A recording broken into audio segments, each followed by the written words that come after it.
Thank you for tuning in to episode 2 of On Beat. I am Dave Kluge, and every single week we will be bringing you an NFL beat reporter to try and get you the scoop on your favorite teams. Today, I am honored to be joined with Gilbert Manzano of the Los Angeles Chargers.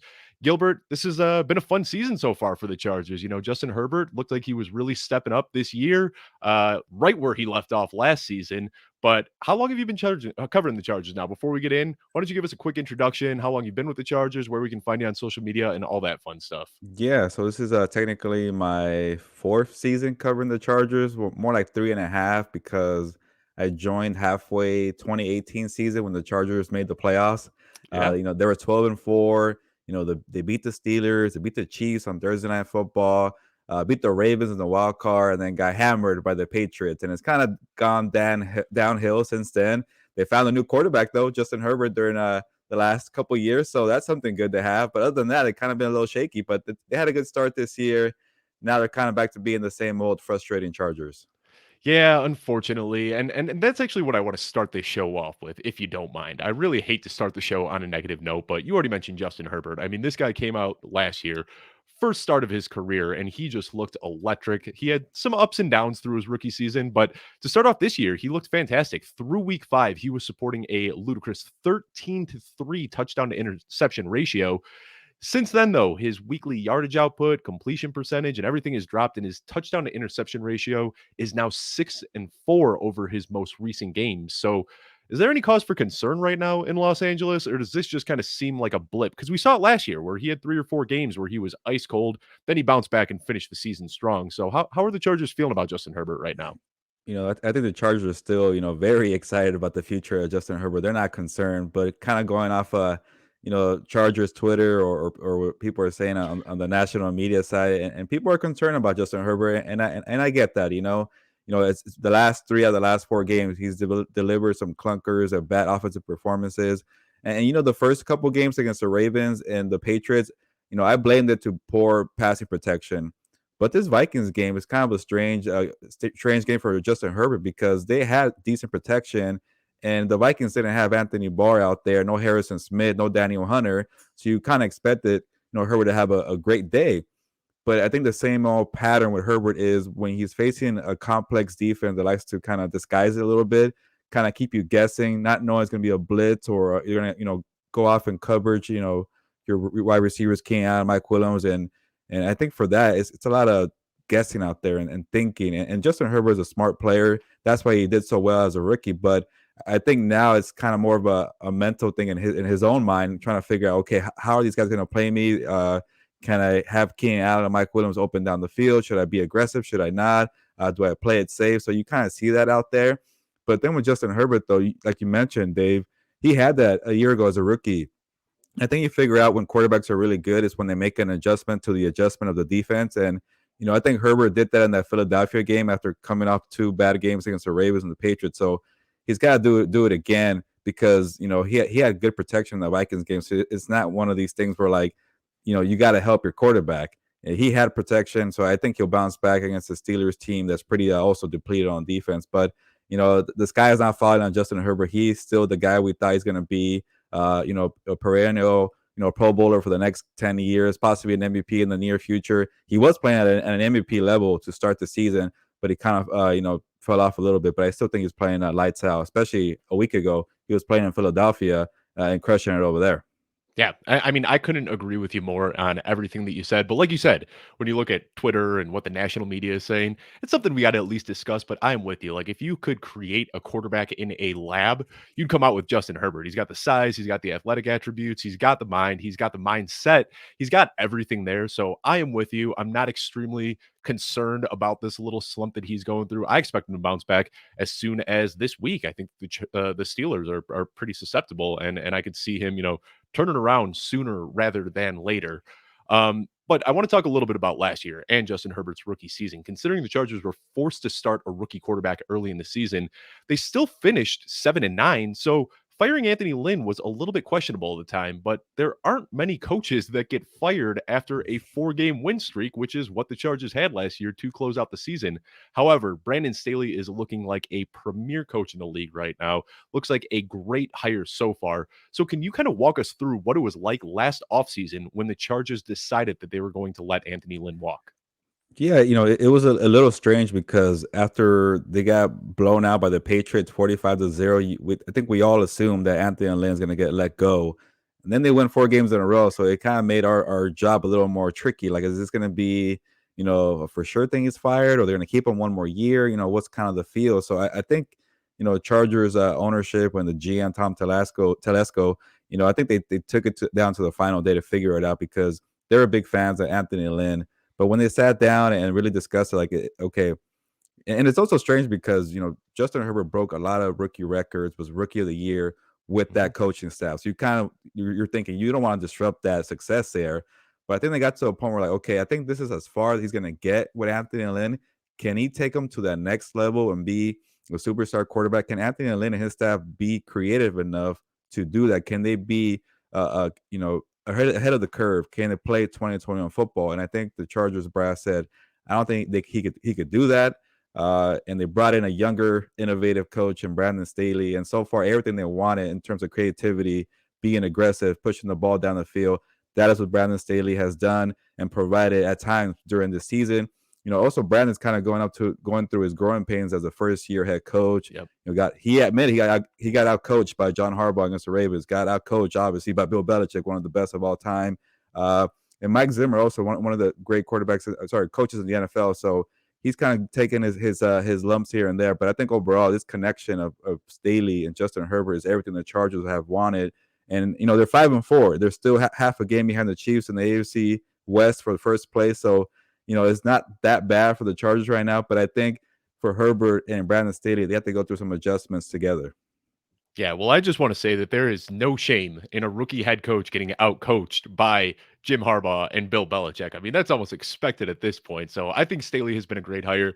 And the reason I ask this, if I'm being honest, is a little bit selfish. I'm sure you can see behind me, I got the Bears stuff. I'm a Bears fan. Yeah, And, yeah. Nagy's kind of doing enough with Justin Fields. But even if they finish with a winning record this season, it wouldn't surprise me if they kind of follow what the Chargers did last year and move on from Nagy, even if they have a winning record. So just kind of wanted to get a little bit of insight there. But as I told you before the show, we talk a lot about fantasy football here, so we're not going to be diving into offensive line, defensive players too much. And one guy that I want to talk about is Keenan Allen. It seems like every single year, Keenan Allen gets off to a slow start. Everybody starts saying, "Oh, Keenan Allen finally showing his age," and then he just heats up as the season goes on. I don't know if you're familiar with this, but there's kind of a meme where they talk about Keenan Allen with sleeves. So they say that once the weather gets cold and he puts his sleeves on, he turns into a different player. And sure enough, that's what we're seeing again this year. Slow start, heating up as the season goes on. Do you have any insight as to why he typically gets better as the season progresses? Yeah, and first of all, going off of the Keenan attire, when he brings out the hoodie, that's when he kind of turns Oh, it up yeah. another notch, and he Yep. really delivers for you. But with Keenan Allen, it's kind of one of these things where, like, he doesn't have like a monster fantasy performance, like on a consistent basis. Like, say, like, like a DK Metcalf just goes off for 3 touchdowns and Tyreek Hill, and you love it. It's kind of Mhm. always been a consistent, 12 to 18 points for Keenan Allen, and you kind of get frustrated. You want a little more. And at the end of the year, he's like top 5 in every fantasy wide receiver Every year. category every single year. He's been to the Pro Bowl the last 4 years. It's gonna probably be 5 in a row. So he's dependable. He's just not kind of that monster performance when you're down 30 points on a Monday Night Football game and you got to rely on Keenan Allen. He probably won't do that for you, but he'll get you Right. 15 to 18 points that you want. He's still Justin Herbert's go-to receiver, and I think he kind of had that slump maybe in the midway point of October or September kind of range because Mike Williams was catching everything. You couldn't blame Herbert to go to Mike Williams, and he was on fire. Now Mike Williams kind of tapered off, and I think that Philly game, that's where Keenan Allen found the stride again. And you saw Herbert making sure to get Keenan Allen involved. And then last week against the Vikings, they did not win. But you look at the stat line, it was still Keenan Allen, 9 catches for 98 yards. I don't think he had a touchdown, so maybe it didn't look so pretty, but he's still very productive. If you're playing in PPR, he's going to be great for you as well, get you that extra point on the catches. It's just the touchdowns don't really come. But I think there was kind of an increase in touchdowns when Herbert took over from Rivers, so you can't complain too Yep. much. But I think, you know, It's weird because I think Keenan Allen is still somehow in his 20s, and he's been playing forever for the Chargers. I think it's year 9 for him. He started very young out of Cal, but he keeps getting better with age. And I think the receivers that don't rely on that on speed, athleticism, size tend to hang around the NFL much longer because Keenan Allen is such a route running technician. He's a great blocker. He does everything you want in terms of the fundamentals. So I think Keenan Allen, when he signed that big contract a year ago, I think it was $20 million annually. He's definitely worth the investment. Yeah, couldn't agree more. And yeah, you said it. I mean, Keenan Allen, he almost feels like a 36-year-old grizzled vet, but hey, he's just 29 years old. It's kind of crazy. And then on the opposite side of the field, you almost have like the anti Keenan Allen, where Keenan Allen is just such a technician with his routes and he does all the small gritty things. And then you've got Mike Williams, who is just a freak of nature. He's big, he's strong, he's fast, he can make those contested catches. And he started off this season blazing hot. He was the wide receiver 2 in fantasy scoring through week 5. And then he's cooled down a bit. And most people presume that this issue was related to a knee injury that he suffered. But Brandon Staley came out and said that his drop off in production has nothing to do with the knee. So, can you try to help us understand what's going on with Mike Williams right now? Yeah, no, it's strange when you have such a drop off like that, and you would think when you have a quarterback like Herbert, he will find you, if you're open. So we're trying to figure out, is it a knee problem because he had the knee swelling after the Browns game, and that's when he started Yep. kind of falling off. So we asked Brian Staley flat out. He said it's a non-factor. It has nothing to do with it. It's just the way they're playing. They're defending him because once you take the league by notice by the way you're playing, they're gonna W you more.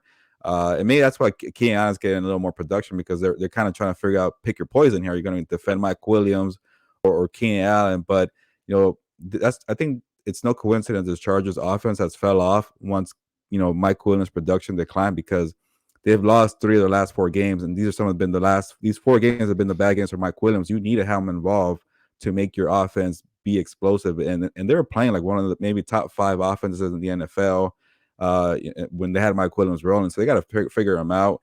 And I think Mike Williams was doing great. He was kind of playing a little bit like Keenan Allen. He had some great releases on his routes. He was Yep.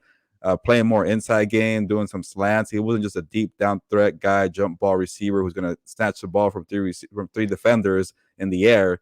He was playing the short game as well. So and we've seen that from Mike Williams. Like we get to watch this guy in training camp, and he could run all the routes, and he's a very technically sound receiver as well. It's kind of doesn't look as pretty as Keenan Allen because he's much bigger, but I think Joe Lombardi made an effort to get him the ball, and it worked. It's just kind of strange why they kind of went away from that. And I get it. You're trying to feed Keenan Allen, you're trying to feed Austin Ekeler, Jared Cook, and maybe you kind of get out of rhythm.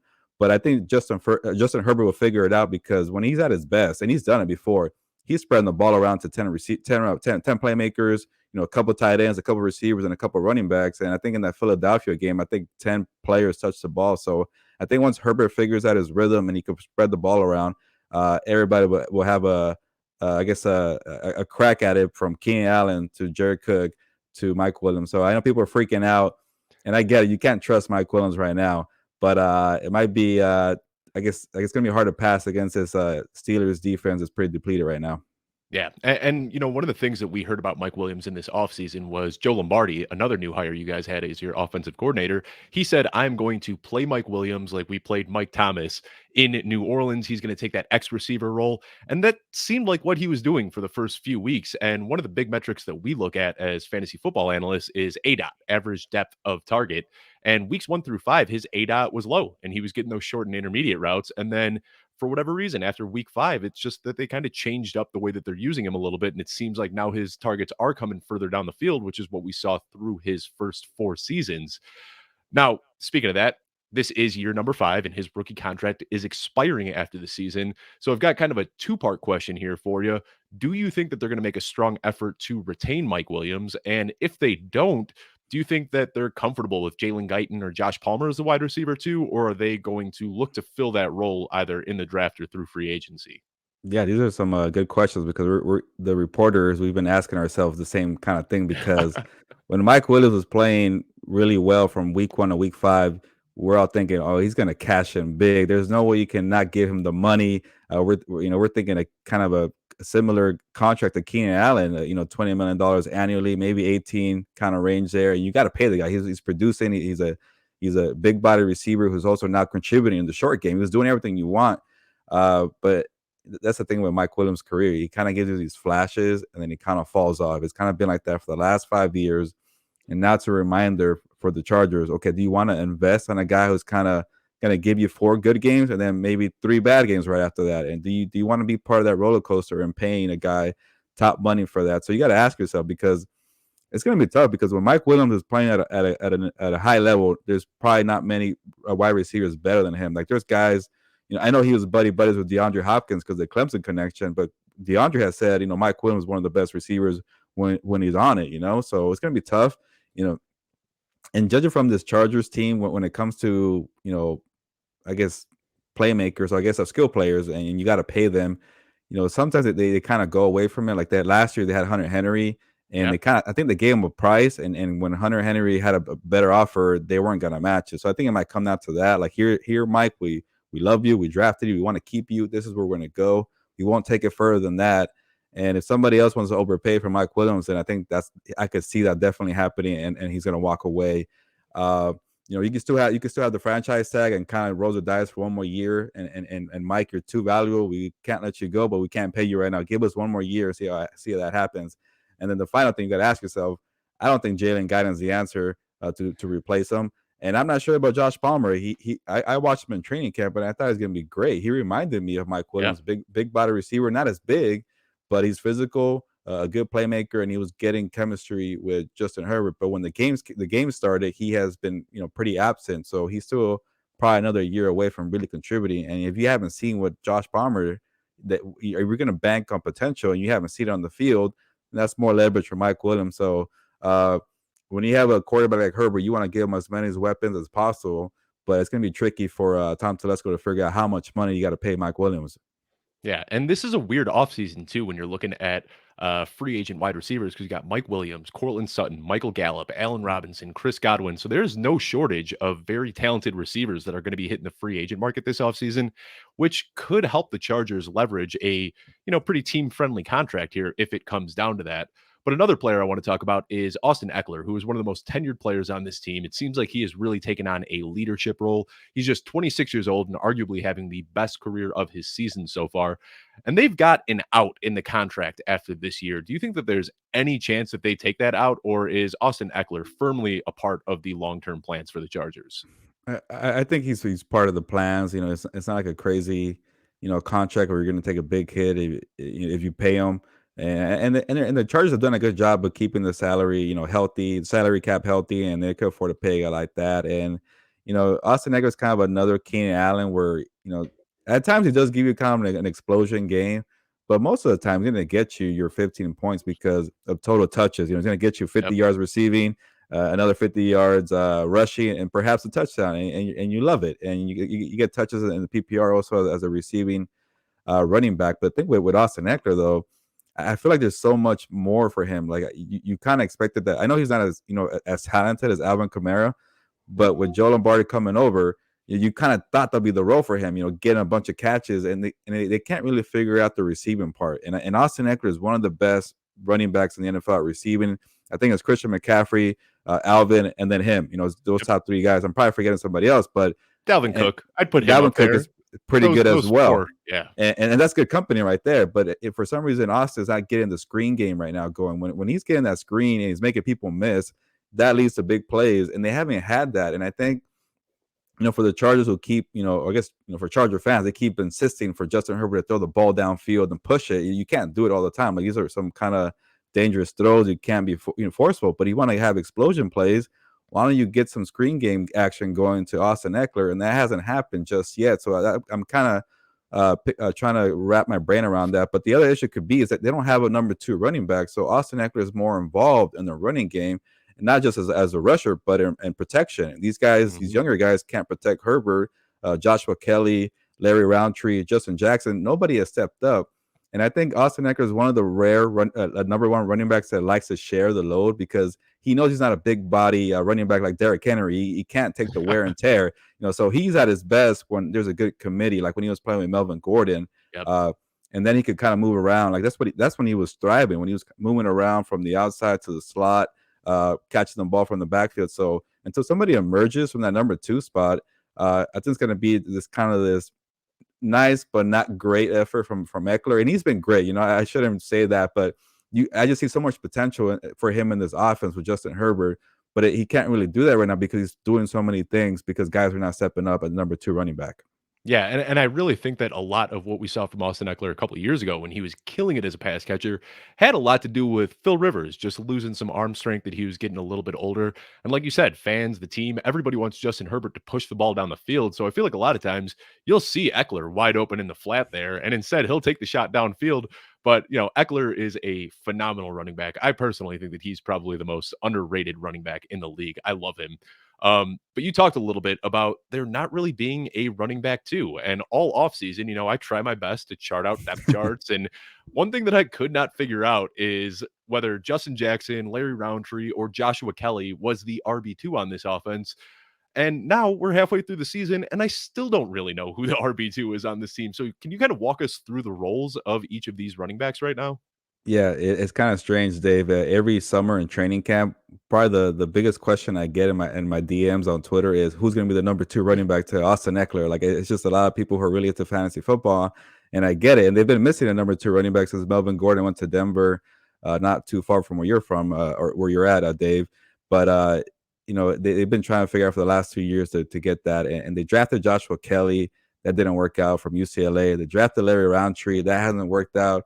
He had the nice touchdown against the Vikings there, Yep. and he was stepping there. It's not dancing, I've learned from Twitter. So, but it was a 1 yard run, and that's kind of the thing that Roundtree has been doing, giving you some 1 yards, 2 yards, not really extending plays. He's a big body running back, so you thought he could kind of thrive in third and short situations. He hasn't done that. They brought back Joshua Kelly, who got drafted from the previous coaching staff, so he kind of fell behind the rotation. But they said, hey, it's not working with these guys. Josh, can you try something? He hasn't panned out. And the one guy has kind of been doing something, which has kind of been the summary of his career. He does something, and then he kind of gets hurt.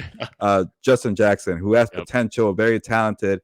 He had a big 75-yard run against, I'm blanking right now against who, but then he got hurt right after. And that's kind of been the theme of Justin Jackson. He give you a big run and then gets hurt for 3 or 4 games, and he comes back and then gets another groove going. But he's not reliable. He's not consistent. So uh, it's strange. Like the Chargers, have 3, 4 guys trying out, and it just hasn't worked out. And I think at one point you got to ask yourself, should you go looking out there for outside help? And it's kind of hard to find running backs because the Baltimore Ravens took all the veteran running backs out there in the world. I think they let go of Le'Veon Bell. I don't know if that's going to work out, but they got to try something there because I think when you find that rotation for number 2, I think that really unlocks everything you could do with Austin Eckler.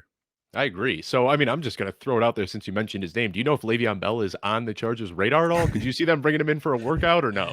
I don't think so. It's weird when it comes to guys who are big names or a little older. The Chargers kind of tend to stay away. They rather have a younger guy, maybe cheaper guy as well, but more upside when you're younger, I guess.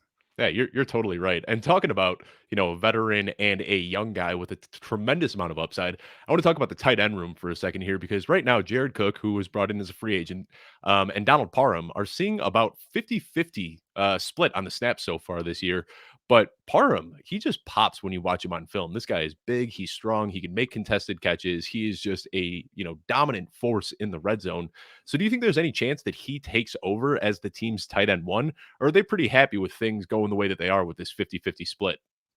Yeah, if I look at it from a reporter point of view, I think the rotation at tight end has been pretty solid, consistent, productive.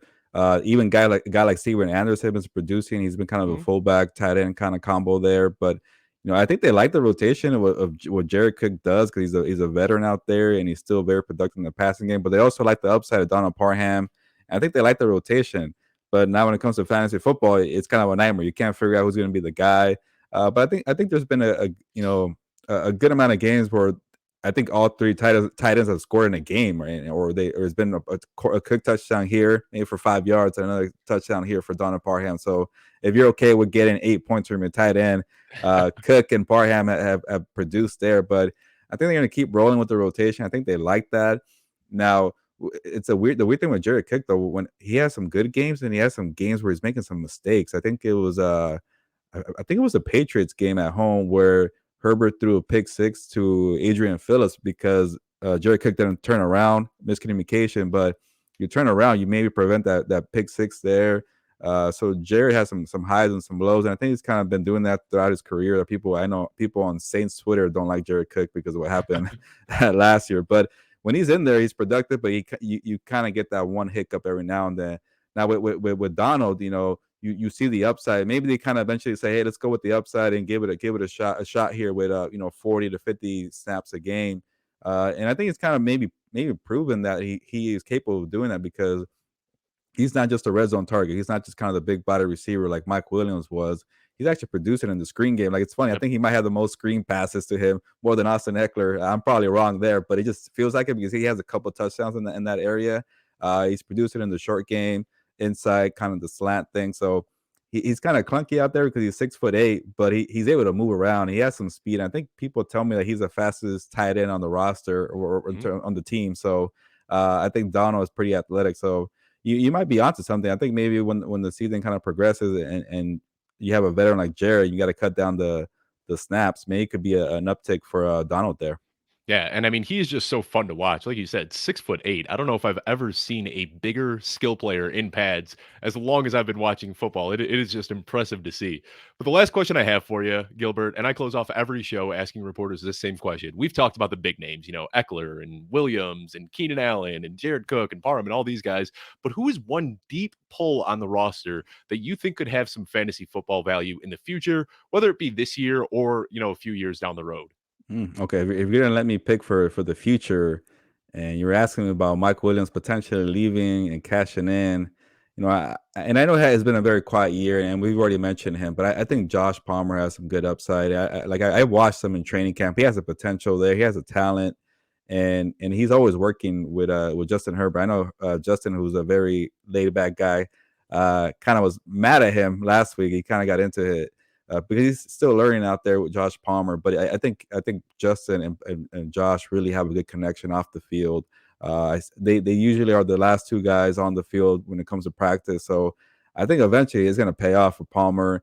And like I mentioned, he does a lot of things that Mike Williams does. So if Mike leaves, then maybe you fill it in with Josh Palmer. And then maybe in free agency, you get your burner because they're missing a burner on this Chargers team to kind of stretch the field. They don't have that. They have very good guys that get open on third down, like Keenan Allen, and a good, I guess 50-50 kind of guys in terms of Palmer and Williams. But you get a burner in free agency, and maybe Palmer emerges and he does well. That could be somebody kind of to stash in the future. What is it? Is it the dynasty ones, or you kind of stash guys for the future? Yep. Yep. And that's what, Josh Palmer's my guy. So I'll say Mm. this is episode 2 of this show, and I am so far 2 for 2. Last week when I asked Arif Hassan who he thought was going to step up, he said Amir Smith Marset, which is exactly who I was hoping he was going to talk about. And then I was hoping that you were going to mention Josh Palmer.